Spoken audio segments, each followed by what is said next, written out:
Ուկրաինայի նախագահ Վոլոդիմիր Զելենսկին հերթական անգամ կոչ է արել ուժեղացնել ճնշումը Ռուսաստանի վրա, պատերազմի ավարտին հասնելու համար։ Ռուսաստանի հետ խոսել են շատերը, տարբեր մակարդակներով։ Այս խոսակցություններից ոչ մեկը չի հանգեցրել ոչ կայուն խաղաղության, ոչ էլ նույնիսկ պատերազմի դադարեցման։ Յուրաքանչյուր նոր հարվածով, դիվանագիտության յուրաքանչյուր նոր հետաձգմամբ Ռուսաստանը միջնամատ է ցույց տալիս ամբողջ աշխարհին, բոլոր նրանց, ովքեր չեն ցանկանում ուժեղացնել ճնշումը իր վրա, ասել է Զելենսկին։ Եթե աշխարհի ուժեղները չեն կանգնեցնում Պուտինին, ուրեմն նրանք կիսում են նրա հետ պատասխանատվությունը, իսկ եթե ուզում են, բայց չեն կարողանում, Պուտինն այլևս նրանց ուժեղ չի համարում, հավելել է Ուկրաինայի առաջնորդը։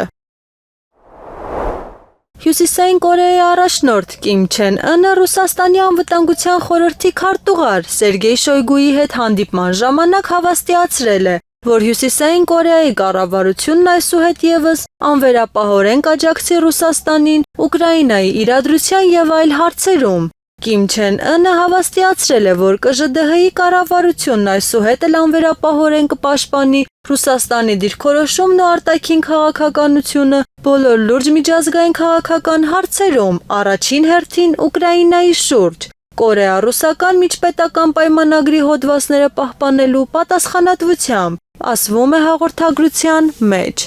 Ըստ տվյալների, հանդիպմանը քննարկվել են ՌԴ-ի և ԿԺԴՀ-ի միջև համապարփակ ռազմավարական գործունեության հետագա ամրապնդման և տարբեր ոլորտներում փոխգործակցության հարցեր։ Բացի այդ, տեղի է ունեցել երկու երկրների կարծիքների լայն փոխանակում Ուկրաինայի շուրջ իրադրության զարգացման և միջազգային ու տարածաշրջանային իրադրության շուրջ և հաստատվել է դիրքորոշումների լիակատար համընկնում։ ՆԱՏՕ-ն ակնկալում է, որ նախագահ Վլադիմիր Պուտինը կփորձի վրեժ լուծել Ուկրաինայից սարդոստային Պուտինի համար խորաման գործողության համար, որը լուրջ հարված է հասցրել ռազմական ավիացիայի ռուսական բազաներին, հայտնել է ՆԱՏՕ-ի բարձրաստիճան ներկայացուցիչը։ Ռուսաստանը միանշանակ պատասխան գործողություններ կձեռնարկի, հայտարարել է ՆԱՏՕ-ի բարձրաստիճան ներկայացուցիչը անանունության պայմանով։ Նրա խոսքով դա կարող է ներառել Ուկրաինայի տարածքում էլ ավելի զանգվածային ավիահարվածներ։ Նա հավելել է, որ լրացուցիչ տեղեկություններ ունի պատասխան գործողությունների Մոսկվայի հնարավոր նախապատրաստումների մասին, սակայն հրաժարվել է մանրամասներ հայտնել։ Ուկրաինացի զինվորականներին հաջողվել է վնասել ռուսական ռազմական ավիացիայի 30%-ը, հայտնել է աղբյուրը։ Նա չի հաստատել, արդյոք գաղտնի գործողության նախապատրաստման ժամանակ օգտագործվել են ՆԱՏՕ-ի անդամ երկրների հետախուզական տվյալները։ Մոսկվայի կողմից էսկալացիայի վտանգը միշտ կա, ամփոփել է նա։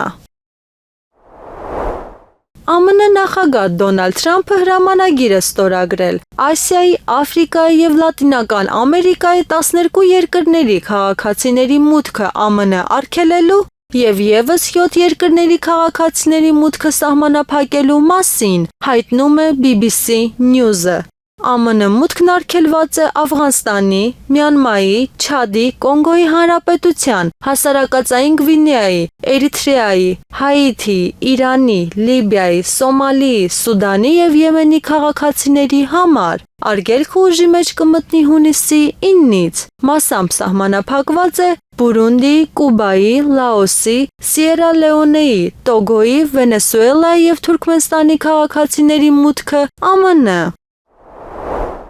Նորվեգացի պրոֆեսոր Գլեն Դիզենը քննադատել է արևմտյան առաջնորդներին Ռուսաստանի հետ երկխոսությունը բոյկոտելու համար և հիշել Սլովենիայի նախագահի խոսքերը Եվրամիության սխալի մասին։ Առնվազն Սլովենիայի նախագահը ողջախոհություն ունի։ Մեր քաղաքական առաջնորդները բոյկոտում են դիվանագիտությունը պատմության մեջ ամենավտանգավոր պրոքսի պատերազմի ժամանակ և փոկերի պես ծափ են տալիս, երբ ռուսական միջուկային ուժերը հարձակման են ենթարկվում, հայտնել է նա։